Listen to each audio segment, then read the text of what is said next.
Die DA spreek sy kommer uit oor korrupsie in die polisie se BBP beskermingseenheid en 'n helikopter wat eers vermis was, is toe nie vermis nie.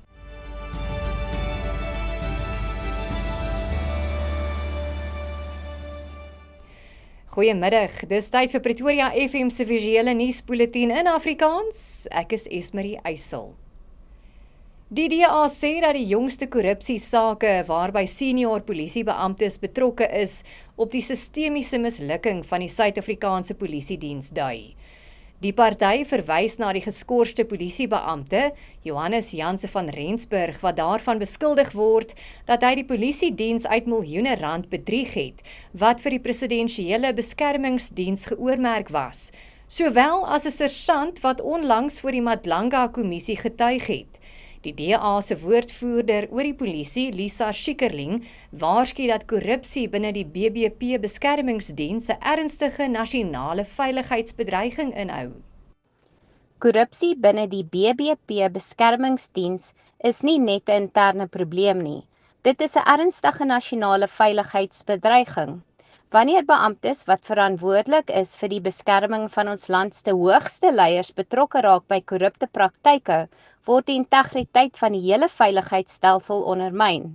Die DA is van mening dat hierdie voorval duidelik wys hoe swak beheermaatreëls en onvoldoende toesig binne die SAPD korrupsie moontlik maak.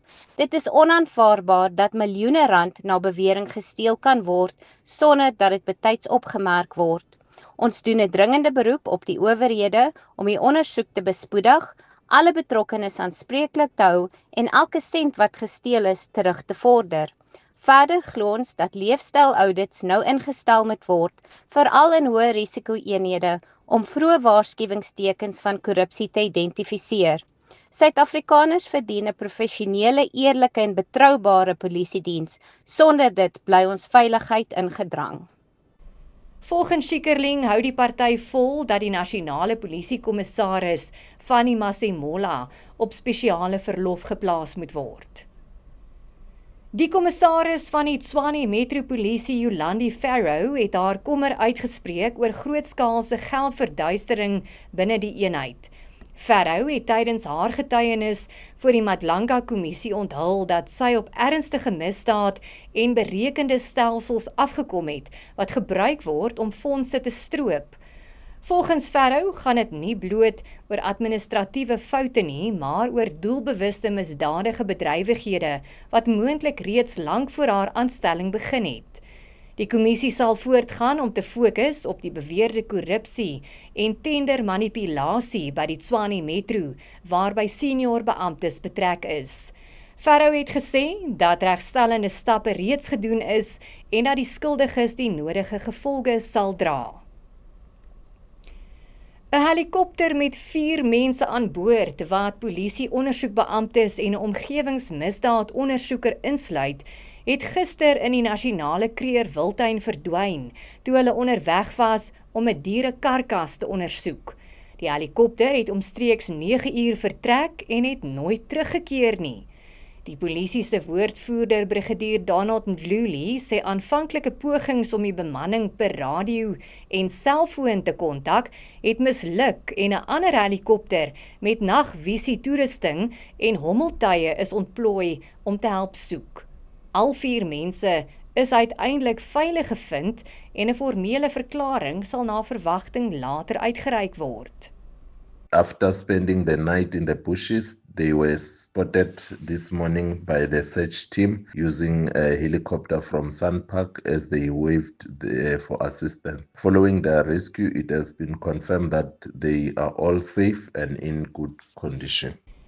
Die lugredery FlySafair Air ondersoek 'n ligte botsing tussen 'n trappevoertuig en een van sy vliegtuie gister by die Kaapstad Internasionale Lughawe. Die Boeing 737-800 was geparkeer toe die voertuig die regtervlerk van die vliegtuig getref het, wat 'n brandstoflekkasie veroorsaak het. Die lughawe se brandweer het egter die lekkasie spoedig met skuim bedek. Geen passasiers was aan boord tydens die voorval nie. 'n Vervangingsvliegtuig is gereël vir die geskeduleerde vlug na die OR Tambo internasionale lughawe.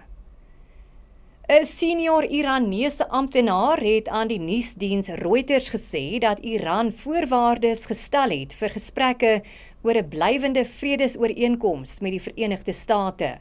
Die gesprekke sluit 'n onmiddellike staking van aanvalle, waarborge dat aanvalle nie voortgesit sal word nie en vergoeding vir skade in.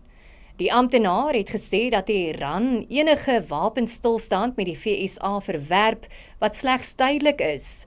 Hy het bygevoeg dat 'n volhoubare vredesooreenkoms Iran moet toelaat om fooie te eis vir skepe wat deur die seestraat van Hormuz vaar, wat sal wissel na gelang van die tipe skip, die vrag en die toestande.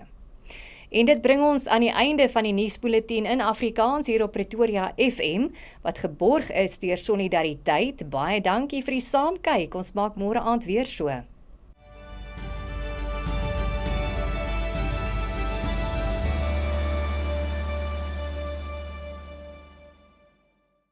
Dis bang, dit's tyd. Jy kan dit doen. Jy kan dit doen. Jy kan dit nie kan ek's 'n bietjie bang, maar jy gaan nie hier dit.